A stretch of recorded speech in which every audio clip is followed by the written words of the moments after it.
Hi ನಮಸ್ಕಾರ. ಅಲಿನ್ವನ್ ಅನುಕರಣ ಚಾನಲ್ಗೆ ಸ್ವಾಗತ. ಈ ದಿನ ನಾಟಿ ಶೈಲಿಯಲ್ಲಿ ಮಾಡಿರುವಂಥ ಮಶ್ರೂಮ್ ಪಲಾವ್ ಮಾಡೋ ವಿಧಾನವನ್ನು ನೋಡೋಣ. ಮಶ್ರೂಮ್ ಪಲಾವ್ ಮಾಡೋದಕ್ಕೆ ಒಂದು ಮಿಕ್ಸಿ ಜಾರಿಗೆ 2 ಮೀಡಿಯಮ್ ಸೈಜ್ನ ಬೆಳ್ಳುಳ್ಳಿ ಹೆಸಳನ್ನು ಸೇರಿಸ್ತಾ ಇದ್ದೀನಿ. 1.5 ಇಂಚಿನಷ್ಟು ಶುಂಠಿ, 5 ಹಸಿಮೆಣಸಿನ್ಕಾಯನ್ನು ತೊಗೊಂಡಿದ್ದೀನಿ. ನಿಮ್ಮ ಖಾರಕ್ಕೆ ಅನುಗುಣವಾಗಿ ತೊಗೋಬೋದು. ಸ್ವಲ್ಪ ಚಕ್ಕೆ, ಲವಂಗ, ಏಲಕ್ಕಿ, ಅನಾನಸ್ ಮಗ್ಗು, ಸೋಂಪು, ಮಸಾಲೆ ಪದಾರ್ಥಗಳನ್ನ ಸೇರಿಸ್ಕೊಂಡು 1 ಸ್ಪೂನಷ್ಟು ಧನಿಯಾ ಪೌಡರನ್ನು ಸೇರಿಸಿದ್ದೀನಿ. ಸ್ವಲ್ಪ ಪುದೀನ ಸೊಪ್ಪು, ಸ್ವಲ್ಪ ಕೊತ್ತಂಬರಿ ಸೊಪ್ಪನ್ನು ಸೇರಿಸ್ಕೊಂಡು ಇದಕ್ಕೆ ರುಬ್ಬೋದಕ್ಕೆ ಎಷ್ಟು ಬೇಕೋ ಅಷ್ಟು ನೀರನ್ನು ಸೇರಿಸ್ಕೊಂಡು ನುಣ್ಣಕ್ಕೆ ಪೇಸ್ಟ್ ಮಾಡ್ಕೋಬೇಕು. ಈಗ ಪಲಾವ್ ಮಾಡೋದಕ್ಕೆ ಒಂದು ಪ್ಯಾನ್ನಲ್ಲಿ ಒಗ್ಗರಣೆಗೆ ಬೇಕಾದಷ್ಟು ಎಣ್ಣೆನ ಸೇರಿಸ್ಕೊಂಡು ಅದಕ್ಕೆ ಚಕ್ಕೆ, ಲವಂಗ, ಏಲಕ್ಕಿ, ಪಲಾವ್ ಎಲೆ, ಅನಾನಸ್ ಮಗ್ಗು, ಕಲ್ಲುವು, ಕಸೂರಿ ಮೇಥಿ ಇವೆಲ್ಲನೂ ಸೇರಿಸ್ಕೊಂಡು ಸ್ವಲ್ಪ ಫ್ರೈ ಮಾಡ್ಕೋಬೇಕು. ಇದೆಲ್ಲ ಫ್ರೈ ಆದಮೇಲೆ 2 ದೊಡ್ಡ ಸೈಜಿಂದು 2 ಈರುಳ್ಳಿನ ಸೇರಿಸ್ತಾ ಇದ್ದೀನಿ. ಈರುಳ್ಳಿ ಒಂದು ಅರ್ಧ ಭಾಗ ಫ್ರೈ ಮಾಡ್ಕೋಬೇಕು. ಒಂದು ಅರ್ಧ ಭಾಗ ಫ್ರೈ ಆದಮೇಲೆ ಒಂದು 4 ಹಸಿಮೆಣಸಿನ್ಕಾಯಿನ ಸೇರಿಸಿದ್ದೀನಿ. ಹಸಿ ಬಟಾಣಿನ ತೊಗೊಂಡಿದ್ದೀನಿ, ಅದನ್ನು ಸೇರಿಸಿ ಸ್ವಲ್ಪ ಮಿಕ್ಸ್ ಮಾಡಿ ರಾತ್ರಿ ನೆನೆಸಿಟ್ಟಿದ್ದಂಥ ಡಬಲ್ ಬೀನ್ಸನ್ನು ಸ್ವಲ್ಪ ಒಂದು ಅರ್ಧ ಭಾಗ ಬೇಯಿಸ್ಕೊಂಡಿದ್ದೀನಿ, ಅದನ್ನು ಒಗ್ಗರಣೆಗೆ ಸೇರಿಸ್ತಾ ಇದ್ದೀನಿ. ಈರುಳ್ಳಿ ಈಗ ಒಂದು 1/4 ಭಾಗ ಫ್ರೈ ಆಗಬೇಕು, ಅಲ್ಲಿವರೆಗೂ ಚೆನ್ನಾಗಿ ಫ್ರೈ ಮಾಡ್ಕೋಬೇಕು. ಈರುಳ್ಳಿ ಸ್ವಲ್ಪ ಬೇಗ ಬೇಯೋದಕ್ಕೋಸ್ಕರ ಸ್ವಲ್ಪ ಉಪ್ಪನ್ನು ಸೇರಿಸಿದ್ದೀನಿ. ಪಲಾವ್ಗೆ ಎಷ್ಟು ಬೇಕೋ ಅಷ್ಟು ಉಪ್ಪನ್ನು ಸೇರಿಸಿದ್ದೀನಿ. 3 ಮೀಡಿಯಮ್ ಸೈಜ್ನ ಟೊಮೆಟೊನ ತೊಗೊಂಡಿದ್ದೀನಿ, ಅದನ್ನು ಸೇರಿಸ್ಕೊಂಡು ಸ್ವಲ್ಪ ಸಾಫ್ಟ್ ಆಗೋವರೆಗೂ ಚೆನ್ನಾಗಿ ಫ್ರೈ ಮಾಡ್ಕೋಬೇಕು.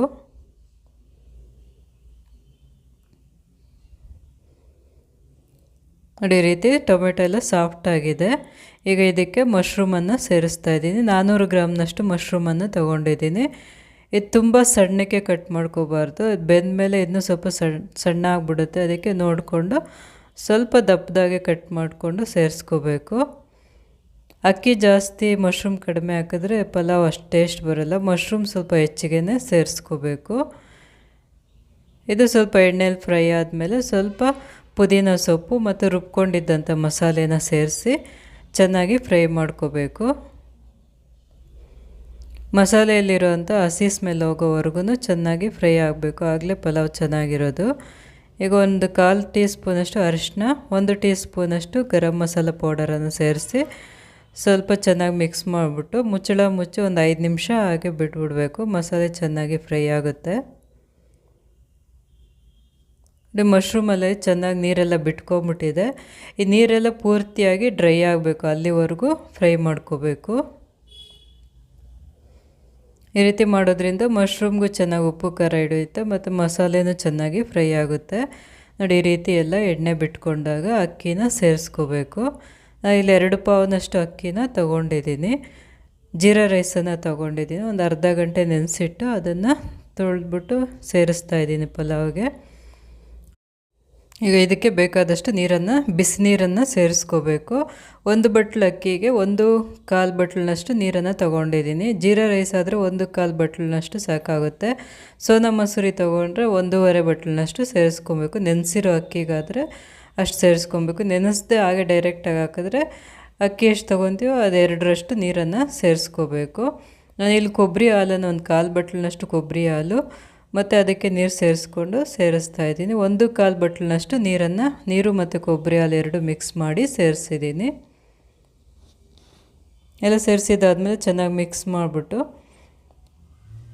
ಈಗ ಒಂದು 3 ಸ್ಪೂನಷ್ಟು ತುಪ್ಪನ ಸೇರಿಸ್ತಾ ಇದ್ದೀನಿ.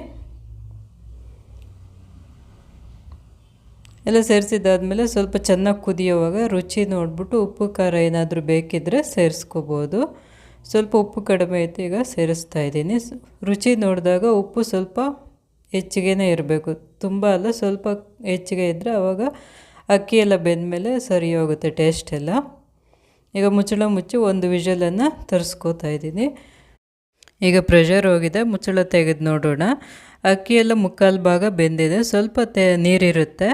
ಈಗ ಚೆನ್ನಾಗಿ ಮಿಕ್ಸ್ ಮಾಡಿಬಿಟ್ಟು ಸ್ಟವ್ ಆನ್ ಮಾಡಿ ಸಿಮ್ನಲ್ಲಿ ಇಟ್ಬಿಟ್ಟು ಈ ಕುಕ್ಕರ್ನ ಅದ್ರ ಮೇಲೆ ಇಟ್ಟು ಒಂದು 5 ನಿಮಿಷ ಮುಚ್ಚಳ ಬಿಡಬೇಕು. ವೆಯ್ಟ್ ಏನು ಹಾಕೋದು ಬೇಡ. ಈ ರೀತಿ ಮಾಡೋದ್ರಿಂದ ಅನ್ನ ಉದುರುದ್ರಾಗಿ ಬರುತ್ತೆ, ಪಾತ್ರೆಯಲ್ಲಿ ಮಾಡಿದ ಥರನೇ ಇರುತ್ತೆ, ತುಂಬಾ ಟೇಸ್ಟಿಯಾಗಿರುತ್ತೆ. ನೋಡಿ, ಹೀಗೆ ಉದುರುದ್ರಾಗಿ ಬಂದಿದೆ. ತುಂಬಾ ರುಚಿಯಾದಂಥ ಮಶ್ರೂಮ್ ಪಲಾವ್ ತಯಾರಾಗಿದೆ. ಇದು ಪುದೀನ ಚಟ್ನಿ ಜೊತೆ ತಿಂದರೆ ತುಂಬಾ ರುಚಿಯಾಗಿರುತ್ತೆ. ಈ ವಿಡಿಯೋ ಇಷ್ಟವಾದಲ್ಲಿ ಲೈಕ್ ಮಾಡಿ, ಕಮೆಂಟ್ ಮಾಡಿ, ಶೇರ್ ಮಾಡಿ, ಸಬ್ಸ್ಕ್ರೈಬ್ ಮಾಡಿ.